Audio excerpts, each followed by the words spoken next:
I don't know what you're doing in this meeting. This government promised us the bottom-up economic model, where they said a mama mboga will rise from the bottom and go up.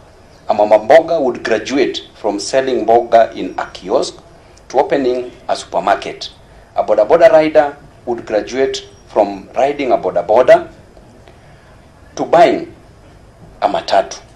But what are we seeing instead? Is bottom-up economic model, where the price of fuel is moving from bottom going up. The price of petrol, diesel, and even paraffin is moving from the bottom and going up. Kenyans are really suffering. Today you are seated here.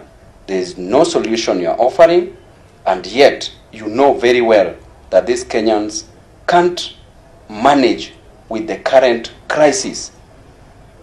You being a participant in increment of the fuel prices, do you think you are being reasonable? Why are you killing Kenyans? Why are you exporting Kenyans to heaven? The way your boss said that mambo ni matatu. Mbona mmechagua ya mwisho ya kupeleka Kenyans to heaven? We will not allow you as members of parliament to continue frustrating Kenyans. It will not be done under our watch. And in this committee, we will ensure that we deal with you circumphoniously.